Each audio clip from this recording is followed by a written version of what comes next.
Hello everyone, welcome back to STW Sports, and today I'm going to be going over if your manager was a good player. This was a very interesting one to research, as some managers go very far back and some managers retired very recently. I'll get straight on with it anyway, going in alphabetical order. Arsenal, Mikel Arteta. Yeah, Arteta was a good player. Arteta retired in 2016, spending his final few years as an Arsenal player, of course, who he now manages. Arteta, though, was a decent player. Was very good for Everton when he signed for them, and had a couple of good years at Arsenal before. The last couple of years, he had a bit of a decline, but he was edging towards retirement. But on the whole, Arteta was a pretty good player.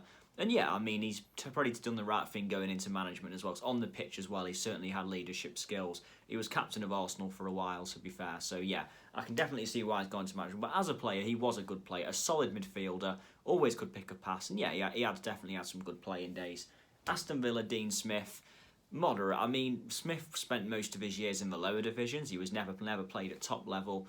Smith was one of them centre backs, I believe he was, and yeah, he was just kind of he only retired in 2005. I mean, I thought it'd be earlier than that, to be fair, but yeah, Smith was a pretty good, was all right. I mean, for the level he was at, he was good. I mean, he was never top level player, but for the level he was at, he was a decent player. But overall, though, most of his years spent at Walsall. 6 years of his career was spent at Walsall, the team, of course, who he managed at the start of his career as well. But yeah, Smith, I mean, certainly not anything at top level, but in what he was in, he wasn't that bad, to be honest with you. Brighton, Graham Potter. Not really Graham Potter. I mean, looking at his research, Potter very much seemed like a journeyman left back. Played for a lot of the lower clubs. He spent time at 11 different clubs. Graham Potter, 11. That's a lot of different clubs to play for about a career. He only retired in 2005, so not like Smith, not too long ago.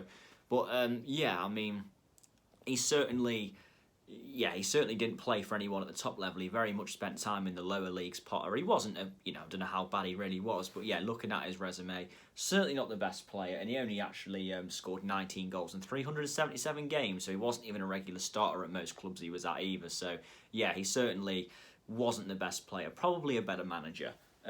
Burnley, Sean Dyche, he seemed okay. I mean, there's no prizes for guessing Sean Dyche was a no-nonsense centre-back. You can really tell with his style of football, Dyche was certainly, I'd be surprised if he was anything other than a no-nonsense centre-back. But yeah, Dyche overall, seven different clubs, spent most of his years at Chesterfield, interestingly. But Dyche he never played at top level, he was always a bit of a journeyman in the lower leagues.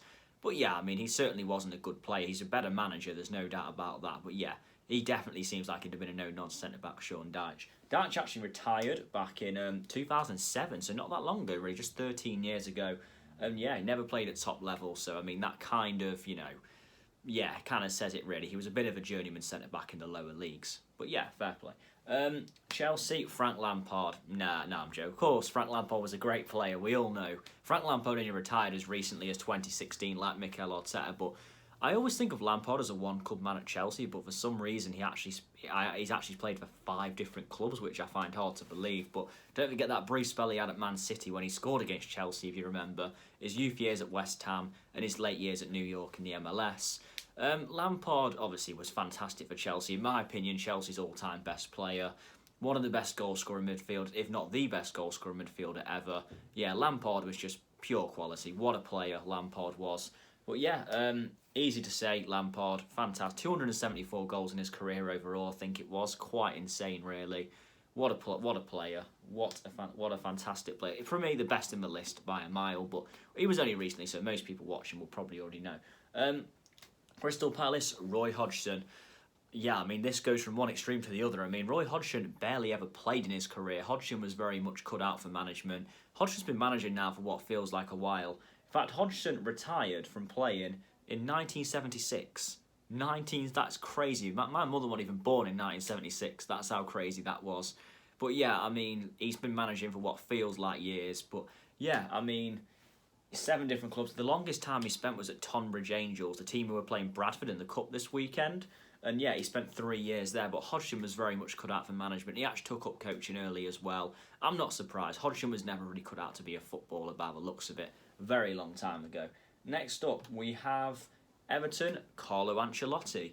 I mean, I actually thought Carlo Ancelotti was better than what he maybe was. He was alright, Ancelotti. He played 26 times for Italy. I mean, he scored 1 goal for them, but I don't think Ancelotti was anything special. He was alright. He was better than a lot of managers in this list, but He's probably a better manager than he was player.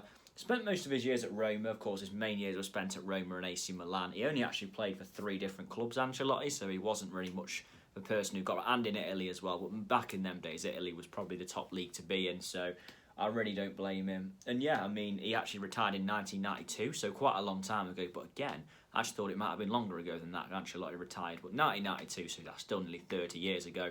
But yeah, he's been a great manager, Ancelotti, of course, a much more successful manager than he was as a player. He was all right, but he wasn't anything special, probably. Fulham, Scott Parker. I mean, Scott Parker was a good player. I mean, he was never, world class, but he was a good player, though, Scott Parker. I always thought Parker was quite underrated. Spent his most years at Charlton, actually, and he spent his youth years there, and he actually came through there as well. He spent 16 years, I think, in the Premier League in his career, so he spent a long time playing in the Premier League, Scott Parker, throughout his career. 36 goals in 572 games overall. And yeah, I mean, he only retired in 2017, but he's the most recent retired player in this list, actually, 1 year ahead of Lampard and Arteta. So, I mean, Parker certainly only retired very recently. He's took up management very quickly at Fulham. Will he be a Premier League manager next year? Not looking likely, but Fulham did have a good result the other day. But yeah, I mean, 7 years at Charlton. He's been 18 caps for England as well, Scott Parker as well, and including a starter in Euro 2012. So Parker certainly had a pretty solid career overall. I like Scott Parker. He was a good player. Next up, we have Marcelo Bielsa at Leeds. Bielsa barely played. He retired at 25 years old, actually. Bielsa there's not really much to report on. Bielsa was always wanting to be a coach, and he took that hobby at 25 years old. In fact, Bielsa actually retired in 1980, just 4 years after Roy Hodgson. Hodgson may be older, but yeah, Bielsa retired very early indeed. You can just tell Bielsa's made to be a manager. He just got the whole manager, but he's managed now for so many years as well. His most time he spent was for 2 years at Newell's Old Boys. That's the most time he ever spent at a club, which kind of says a lot, really. He still played for 3 different clubs, I believe, even though he only retired at 25 years old. But he was never a player, put it that way. Leicester City, Brendan Rodgers. Again, Brendan Rodgers is a bit different though. Brendan Rodgers had to retire as early as 23, I believe it was, due to injury in 1996. It's a shame for Rodgers, really, because he could have been playing so much longer. But yeah, due to his bad knees that he had throughout his career, he had to retire just 23 years old. That's younger than me. That's so young that to retire from football. Yeah, there's not really a lot to report on for Rodgers. But despite that, though, he still played for 5 different clubs in that time. The most time he spent at any clubs were 3 years at Ballymena United and Reading. I mean, they're the most times he spent there. So, unfortunate for Rodgers. But again, he's made a pretty solid career out of management, managing some of the best clubs in the world, like Liverpool. So, fair play to Rodgers. He's made a good career going into coaching. Liverpool, Jurgen Klopp. I mean, Jurgen Klopp, for me, is probably my favourite manager, I'd say, in the world. I think Klopp's something else as a manager. He was never a great player. He was always in the Bundesliga B with Mainz, many 11 years of his career spent at Mainz. He was a centre-back, surprisingly. I mean, when you look at his style of football, but still, I mean, Klopp, though, he was a good player. I mean, he wasn't a great player, but for the level he was at, though, for Mainz, he was decent there. But yeah, he was always stuck in the lower leagues. He was certainly nothing special. He's certainly by far and away a better manager than he was a player. But yeah, I mean, fair. But yeah, obviously Klopp will always be known as a man. I don't even know how much playing he did before I researched, so that kind of says a lot about him, really. But yeah, he spent some solid years, though, at Mainz, to be fair to him. He actually scored 56 goals in 346 games, so not the worst record for a defender, to be fair. But yeah, I mean, he was always at a much lower level. Man City, Pep Guardiola. Yeah, but we all know Pep Guardiola was a good player, and Pep Guardiola, how he was as a player, is very similar to how he, is as a manager in a way, very much a flair player. He was a good player. I mean, I don't know if he was up there with a lot of Barcelona legends, but he was a good player, though, Pep Guardiola. There's no doubt about that. Very much a flair player, very much suited to a team like Barcelona. He actually spent 6 different clubs he went to, but he's 15 years at Barcelona, and he spent his later years winding down at lower clubs, usually far away abroad.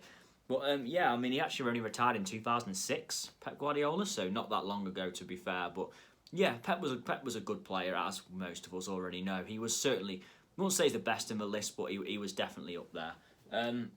Manchester United, Ole Gunnar Solskjaer, yeah. Again, we all know Solskjaer was a very good player. Solskjaer only played for two clubs, Molde and Manchester United, and he's actually managed both of them clubs as well. So big part of both clubs' histories. Yeah, Solskjaer was he was a good player, very much a bench player. But when you look at who he was competing against, it makes sense why he was a bench player. But whenever he was called upon, he was very good. As we know, he's a Man United legend. He scored the winning goal in the 1999 final. Yeah, great players, very good player, Solskjaer. And yeah, very much credit to him. 167 goals in 420 games. Yeah, Solskjaer was very good. 11 years at Man United as well till he ended his career. But can even argue Solskjaer retired a little bit early. But with how good Manchester United were in 2007, it was probably the right time. So it feels weird Ollie actually retired in 2007 when he doesn't, I still think of him as retiring like a few years ago. But yeah, that was 13 years ago. Crazy stuff. Newcastle United, Steve Bruce. A lot of people know Steve Bruce as a player, as the guy who scored that goal that saved Sir Alex Ferguson's job. And albeit that was probably the biggest moment of Bruce's career, of course, as they say, the rest was history after that. Bruce was still, he was a good player though. I mean, 9 years at Manchester United, he was a very good no-nonsense centre-back. Again, you can tell he's a no-nonsense centre-back though, Steve Bruce. Bruce actually retired in 1999. Why do I feel like Bruce should have retired so much longer ago than that? I feel like Bruce should have retired in like 1980 something, but no.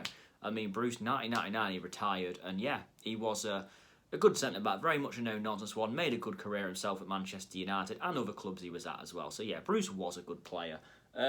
Sheffield United, Chris Wilder. Yeah, Chris Wilder was very much journeyman. Wilder actually played for 11 different clubs throughout his career, spent 6 years at Sheffield United overall, who he now manages, of course, as well. Yeah, Wilder was... He was a bit of just a journeyman player, really. He seemed like he was more destined to be a manager, I guess. He never really cut it as a player, but that's fair enough. That doesn't work out for everyone. 15 goals in 484 games. So as you can tell, he was a defender. Again, he just seems like someone who would have been a centre-back, Chris Wilder. Next up, we have Southampton, Ralph Hasenhüttl. I mean, very good manager, Hasenhüttl. One of my favourite in the league, I'd say. But he's not... He wasn't the best player, put it that way. He wasn't terrible by any means, but he wasn't the best player. Yeah, he retired back in 2004, spent 5 years at Austria Vienna, I believe. That was his most club. Yeah, he was decent, Hasenhüttl, but yeah, he wasn't... Yeah. he wasn't anything to shout about. A much better manager. Yeah, he was very much journeyman in the foreign leagues. Jose Mourinho at Spurs. I mean, as we know, Jose has been one of the most decorated managers in history, arguably one of the greatest Premier League managers of all time himself. Jose wasn't the best player, though. He retired at 24 years old to go into coaching. Jose was one of them. He was always destined to be a coach, Mourinho. He just seems like someone you could never really imagine being a footballer, but just being a coach. And at 24 years old, he retired to take that up. That really does show his commitment to it. Very young to retire, but despite that, he actually has played for 4 different clubs, and he spent 2 years at 3 of them clubs as well, who were his time he spent the longest at. But yeah, 24, such a young age to retire. Next up, we have West Brom, Slaven Bilic. Bilic was alright. I mean, he wasn't anything amazing, but he actually spent a couple of spells in England at West Ham and Everton. But he was okay, Bilic. He certainly wasn't anything amazing as a player, but he was solid enough, I guess. I mean, he spent 7 combined years at Hajduk Split, so that's his most capped club. But yeah, he certainly wasn't anything to shout about, but he was okay, though, for what he was. West Ham, David Moyes. Yeah, David Moyes was very much a journeyman player, really. Kind of his managerial career since he left Man United in a way. Well, since he left Everton, sorry. He's kind of been around a few places. I'm not criticising Moyes there. He's done well at West Ham, so I don't want to say too much, but... Yeah, I mean, he spent 6 years at Preston, who he then went on to manage afterwards. But yeah, he certainly, as a player, wasn't anything special. He was very much a journeyman in the lower leagues. And Wolverhampton Wanderers, Nuno Espirito Santo. Nuno spent his career as a backup goalkeeper, so it's hard for me to judge this. Nuno barely ever played. He was on the bench for Porto when they won the final in 2004, actually, as Jose Mourinho was manager. But yeah, Nuno's gone on to be a good manager, done a fantastic job at Wolves, as we all know. I mean, as a player, he was just a backup goal. The only goalkeeper in this list, I believe, actually, is the last one, and it's Nuno. But yeah, I mean, he's done a great job as a manager. As a player, though, yeah, he was always a backup goalkeeper. He's certainly going to be more known as a manager in the long run. But yeah, he spent eight different clubs, I believe he was at as well throughout his career, but he barely played for any of them. In fact, I think he I don't know how many appearances he made throughout his career, but it wasn't many. Deportivo La Coruña was the longest club he was at for 5 years. But anyway, everyone, that's my list of was your manager a good player or not. This took a lot of researching to do, actually. Yeah, it was a difficult one because a lot of these managers played a long time ago, and a lot of them, not many of them are great players, to be fair. If you look beyond Frank Lampard, Pep, Solskjaer, and even the likes of Arteta, maybe, there wasn't that many managers who were great players. But still, this was an interesting one to research. I'll be back soon with more content like this. And yes, thank you very much for watching, everyone. Please like, share, subscribe, and I'll see you soon. Thank you.